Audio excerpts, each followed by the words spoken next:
No, mi mamá no va a firmar nada. Solo es una mujer retirada, la dejamos participar para que se sienta incluida. Las palabras cayeron como un golpe seco. Unas risitas ligeras recorrieron la sala de juntas, algunas incómodas, otras sinceras. Esteban sonrió dejando pasar el pinchazo como si fuera una broma sin importancia, pero yo sabía bien lo que significaba. Había estado en suficientes salas como esta para reconocer el sonido de una decisión tomada a mis espaldas.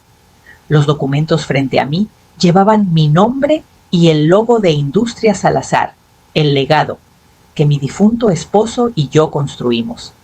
Contratos que no había visto, aprobaciones que nunca di, y sin embargo, ahí estaban, firmados, procesados, ya en marcha.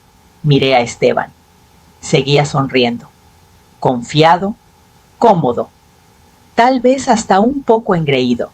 La subdirectora, creo que se llama Verónica, se movió incómoda al otro lado de la mesa, esquivando mi mirada. Antes, ella me consultaba 3 veces antes de enviar cualquier correo a un cliente. Ahora ni siquiera podía sostenerme la mirada. Todos sabían. Quizás no todos los detalles, pero lo suficiente para quedarse callados. Junté mis manos para evitar que temblaran. No era miedo, solo furia. Esto no era un error, era una ejecución, y yo era la que estaban cortando. No dije nada. Cerré la carpeta con suavidad y me levanté. Mi silla hizo un leve sonido contra la alfombra, el único ruido en la sala. Hasta Esteban se detuvo, como si finalmente notara que no me estaba riendo. Mamá preguntó con un tono aún despreocupado, como si no acabara de humillarme frente a 20 personas. ¿A dónde vas? Me giré hacia él y sonreí con esa misma sonrisa que usaba cuando se raspaba la rodilla de pequeño y fingía que no le dolía. No te preocupes, mi amor. Solo soy una mujer retirada, ¿verdad? Salí sin mirar atrás, mis tacones firmes, sobre el suelo pulido, mi corazón más fuerte que cualquier risa. No me apresuré. El portero me saludó con la misma calidez de siempre. Nadie necesitaba saber que hoy era diferente. En muchos sentidos, no lo era. Seguía siendo Marcela Salazar. Todavía la viuda legal de Juan Salazar. Todavía el nombre en la escritura del penthouse. Y hasta esta mañana, la cofundadora silenciosa de Industrias Salazar.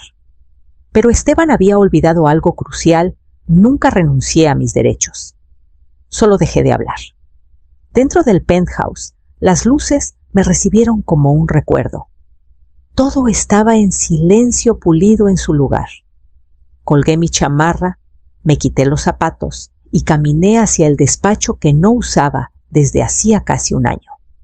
La librera seguía intacta, igual que el archivero antiguo que Esteban alguna vez llamó el fuerte de mamá. No tenía idea de cuán literal era eso.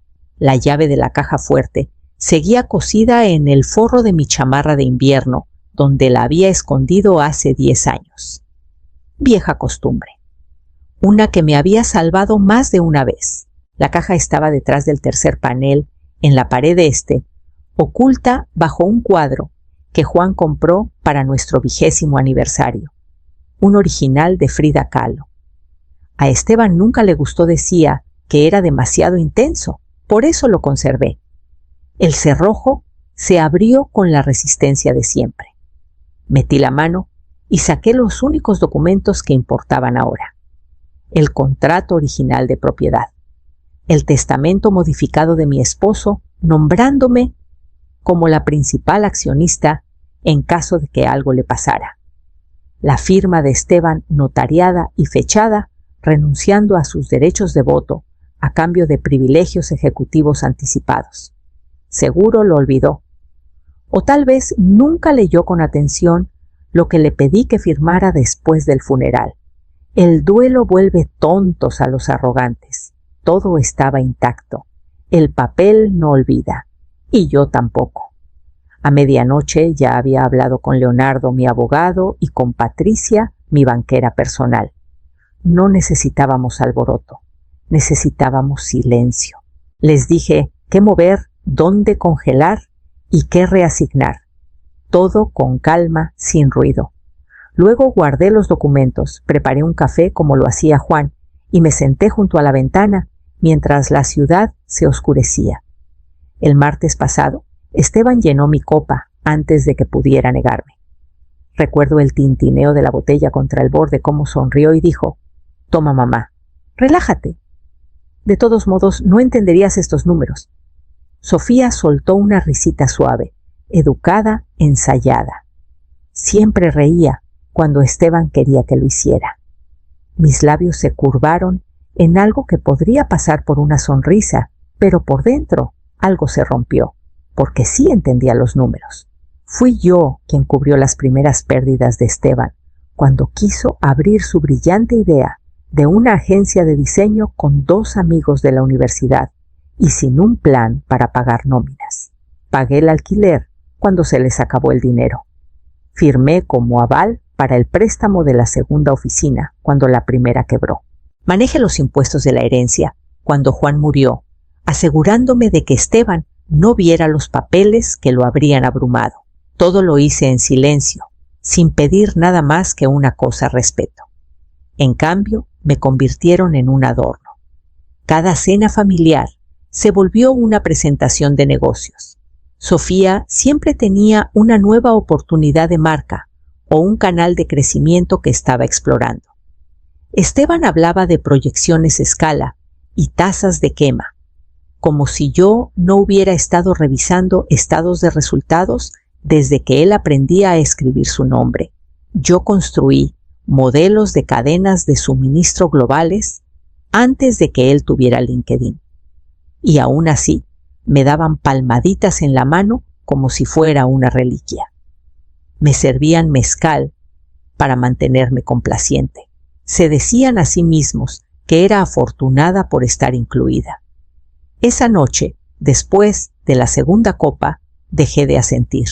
Dejé que los números que Esteban mencionó giraran en mi mente márgenes proyectados, porcentajes de inversión de capital, calendarios de servicio de deudas. No tenía idea de que aún revisaba los financieros por gusto. No tenía idea de que estaba tomando notas. Más tarde, en el penthouse, abrí una carpeta vieja etiquetada como escenarios futuros. Era algo en lo que Juan y yo trabajamos juntos en los primeros años. Planes de contingencia para transiciones de liderazgo. Abrí un nuevo documento con el mismo nombre y comencé a redactar. No un plan, un reemplazo. Para el jueves los papeles estaban listos. Mi abogada Daniela deslizó la carpeta final sobre su escritorio sin ceremonias.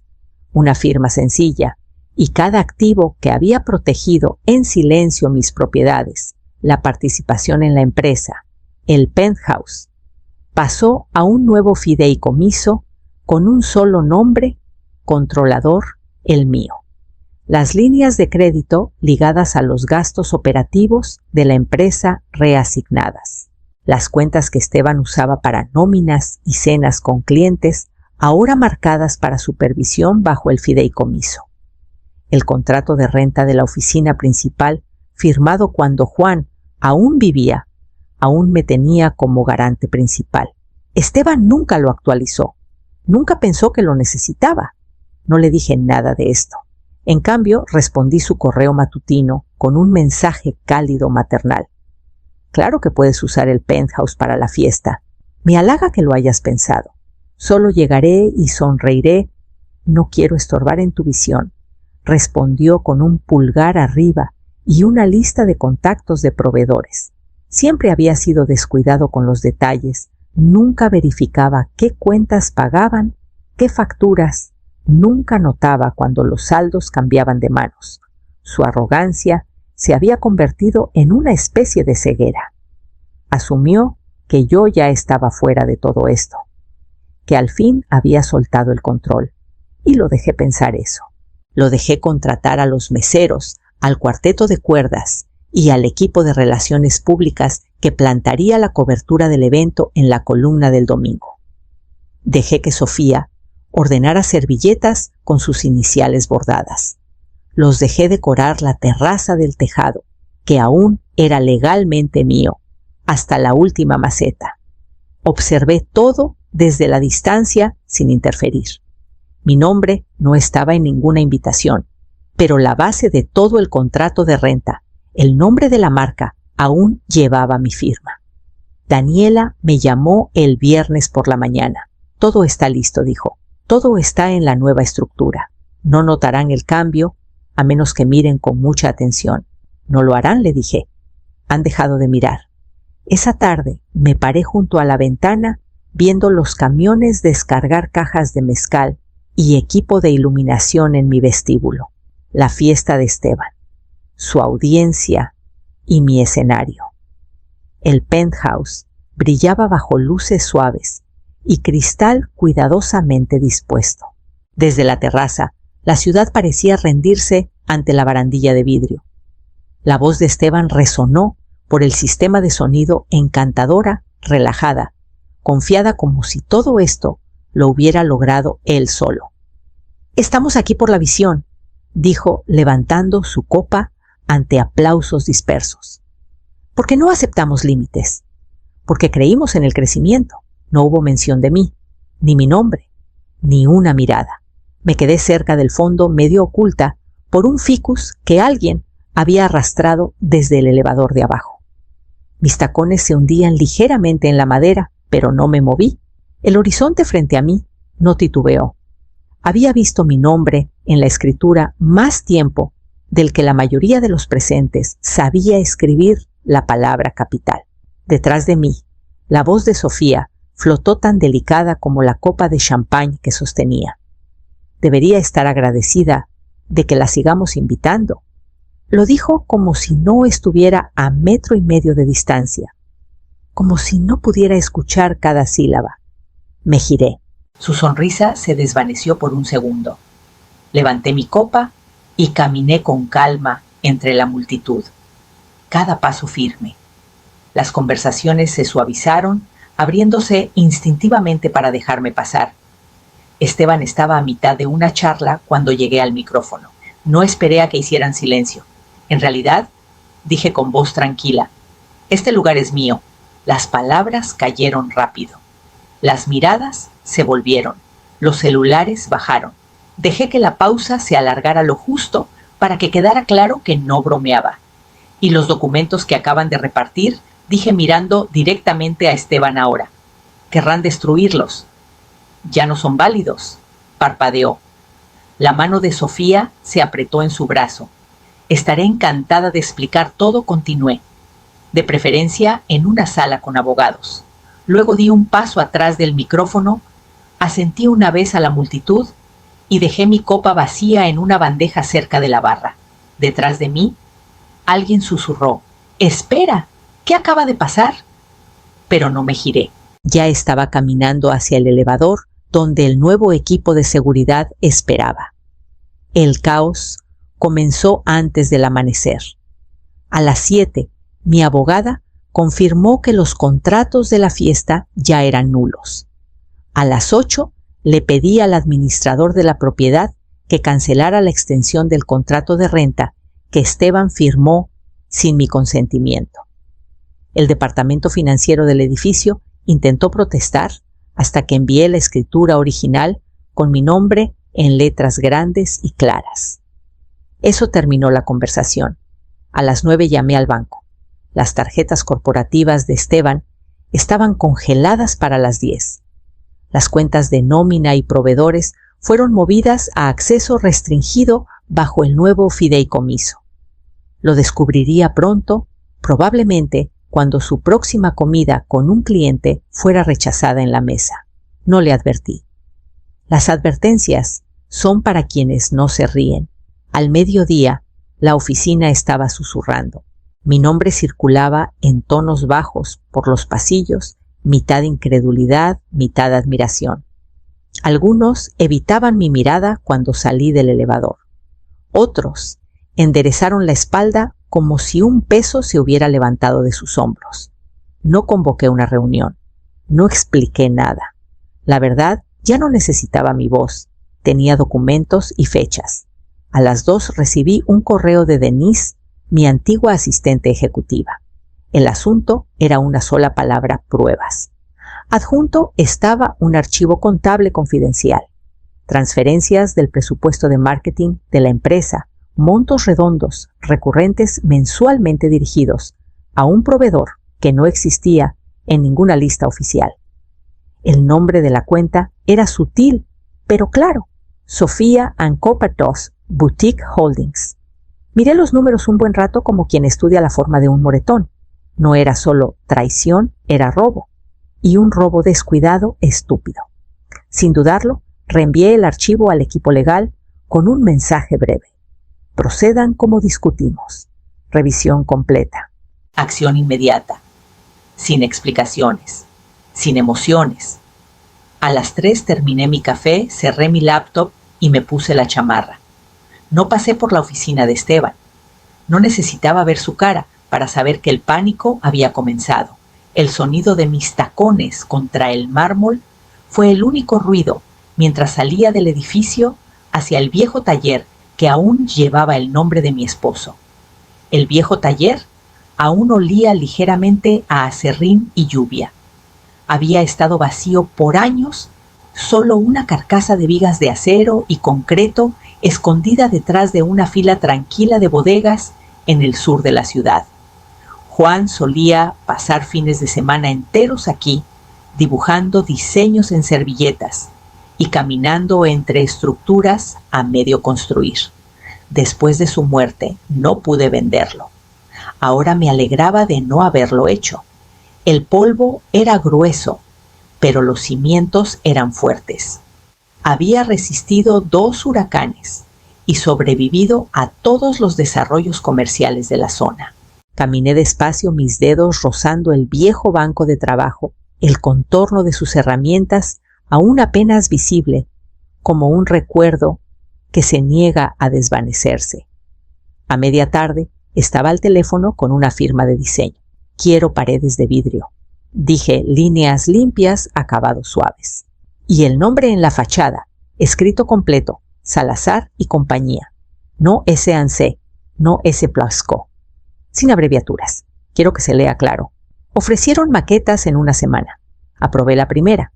2 periodistas me contactaron el lunes siguiente, columnistas de negocios locales buscando comentarios tras las filtraciones sobre el congelamiento de crédito y el escándalo de la boutique de Sofía. Rechacé ambas solicitudes. No había nada que aclarar. Esto no era un regreso ni una venganza. No me interesaban los titulares, me interesaba la paz. Un espacio que fuera mío, definido no por el legado ni por la cercanía a mi hijo, sino por la intención, por la claridad. Reemplacé la vieja cerradura de la puerta principal con un teclado y mandé pintar las paredes en tonos neutros suaves. Elegí un escritorio que se curvaba hacia adentro y miraba hacia la ventana frontal. Y le pedí a Denise, mi única petición, que me ayudara a seleccionar nuevo personal. Nadie con lazos familiares. Nadie que necesitara que lo cuidaran. El viernes siguiente lo pasé eligiendo la primera obra de arte para colgar en el vestíbulo, un lienzo simple de textura profunda sin firma. Solo presencia. Esa noche, al apagar las luces y pararme en la entrada, vi el primer camión de entrega acercándose por la calle. El mensaje llegó a través del sitio web de la empresa, marcado como anónimo, pero el lenguaje era demasiado preciso para ignorarlo. El remitente sabía demasiado códigos de envío, etiquetas internas, contactos de proveedores que no había visto en años. Afirmaban que Sofía había estado desviando fondos durante meses, sacando dinero de los presupuestos de marketing y relaciones públicas hacia una cuenta de terceros, registrada bajo una empresa fantasma. El inventario de la boutique estaba inflado con mercancía falsa, importada barata, etiquetada falsamente y vendida con márgenes exagerados. Pero eso no fue lo que me dejó sin aliento. Lo que lo hizo fue la factura adjunta que mostraba que Sofía había firmado contratos de proveedores usando mi nombre. Se había listado como cofundadora de Industrias Salazar. Afirmó que yo había aprobado la asociación. Su firma estaba debajo de la mía, copiada de documentos antiguos de incorporación escaneada y colocada en nuevos acuerdos como si fuéramos iguales. No solo había robado de la empresa, me había usado para hacerlo. Contacté al equipo de auditoría esa misma tarde. Se inició una revisión silenciosa, sin alertas, sin notificar a Esteban ni a Sofía. Los números hablaron por sí mismos. Repeticiones, patrones, los mismos proveedores, las mismas direcciones falsas, redirigidas a través de centros de mensajería y cuentas de paso. Era audaz y perezoso a la vez. No esperaba que nadie revisara. Para el martes, los hallazgos estaban formalizados y entregados al abogado de la empresa. Esa misma mañana, Sofía recibió una orden de cese y desista por correo electrónico, seguida de una copia impresa entregada en el mostrador de su boutique. No esperé a ver su reacción. En cambio, caminé por los pasillos del Museo de Arte. No la nueva ala, con sus exhibiciones interactivas, sino las viejas galerías, retratos con barniz craquelado, paisajes al óleo oscurecidos por el tiempo. Los que hay que mirar en silencio para entender. La justicia no siempre lleva uniforme. A veces usa suéteres y tacones bajos. A veces no dice nada. Me detuve frente a un cuadro de una mujer sentada en una mesa, con las manos cruzadas, un vaso de agua a medio llenar a su lado. La placa decía, sin título, quietud. Me quedé hasta que la sala se vació, luego caminé hacia el vestíbulo y llamé a mi abogada. Había un archivo más que necesitábamos finalizar. Esteban llamó 2 veces esa mañana antes de que contestara. Su voz era cortante, frenética, con ese pánico que solía disfrazar con encanto. Nos humillaste, mamá. Esta sigue siendo mi empresa. No respondí de inmediato. Dejé que el silencio llenara el espacio entre nosotros hasta que habló de nuevo, más bajo esta vez. Podemos arreglarlo. Solo necesitamos mostrarle a la Junta que estamos alineados. Pero no estábamos alineados. No lo habíamos estado en años. Te veo a las 3, dije y colgué. Llegó puntual, con los hombros tensos, la corbata floja, como siempre que las cosas se le escapaban de las manos. Sofía no vino. Probablemente fue lo más inteligente. Nos reunimos en la sala de conferencias pequeña de la nueva oficina. Estaba amueblada, pero sin decorar. Solo líneas limpias y luz suave. Me senté al final de la mesa, con un sobre acolchado sellado frente a mí. Esteban se sentó enfrente y abrió la boca para hablar, pero deslicé el sobre hacia él antes de que pudiera empezar. Miró hacia abajo, luego a mí. ¿Qué es esto, tu paquete de liquidación?, dije. Una carta de renuncia prerredactada, efectiva hoy, y una copia de tu acuerdo de no competencia. No se movió. He comprado tus acciones, continué, al valor exacto del mercado del último trimestre, sin descuentos, sin primas, solo negocios. Rasgó el sobre y revisó los documentos. Su mandíbula se tensó al ver las cifras, pero no habló. Nunca se supuso que esto fuera una pelea, dije. Pero tú tomaste tus decisiones. Ahora yo tomo las mías. Me miró como si no reconociera quién era. Tal vez no lo hacía. Tal vez solo vio lo que quería alguien seguro silencioso, esperando ser incluido. Esto lo planeaste, murmuró. No, dije con calma. Tú lo hiciste. Firmó los papeles sin decir otra palabra. Cuando se levantó para irse, lo vi dudar en la puerta con la mano sobre el picaporte, pero no se giró. Salió como hombre que acababa de aprender lo que significa ser reemplazado. Me quedé sentada, mirando la silla vacía frente a mí, hasta que mi asistente tocó suavemente para avisarme que el equipo de mudanzas había llegado. El silencio se sentía diferente esta vez. No vacío, no abandonado, solo limpio. Caminé lentamente por cada habitación, notando qué se había ido y qué quedaba. Los jarrones de Sofía, la manta de terciopelo exagerada, el tazón decorativo, que no dejaba de mover como si significara algo, todo se fue. El lugar se veía un poco desnudo sin ellos, pero también más ligero. Primero reemplacé las sillas del comedor. Las viejas que Esteban insistió en poner demasiado frías, demasiado modernas, se las llevaron por la mañana. Las nuevas eran firmes, tapizadas en una tela que realmente me gustaba, y lo bastante altas para que las espaldas pequeñas estuvieran cómodas en cenas largas. Volví a colgar el primer plano de Juan sobre la consola del pasillo. Lo había dibujado a mano antes de que la empresa tuviera nombre, antes de que tuviéramos inversionistas o permisos o un escritorio de verdad donde ponerlo. Solo líneas de lápiz y medidas llenas de esperanza. Esta vez lo enmarcé como debía. La puerta del despacho aún tenía una etiqueta ejecutivo, E. Salazar. La quité y la reemplacé con una nueva que pedí la semana pasada. Decía simplemente mío. Luego abrí todas las ventanas.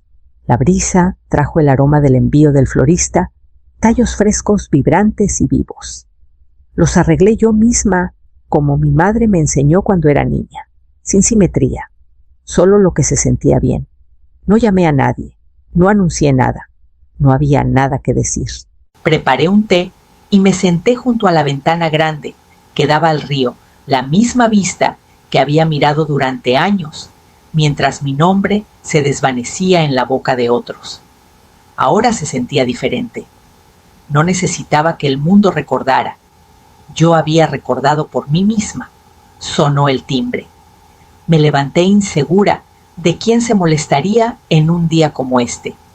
Cuando abrí la puerta, mi nieta estaba ahí, con su uniforme escolar abrazando una mochila de lona y un suéter doblado. Abuela dijo mirando más allá de mí hacia el espacio tranquilo. ¿Puedo pasar, papá? Dijo que ahora tú eres dueña de todo esto. Me hice a un lado con una sonrisa. Sí, mi amor. Así es.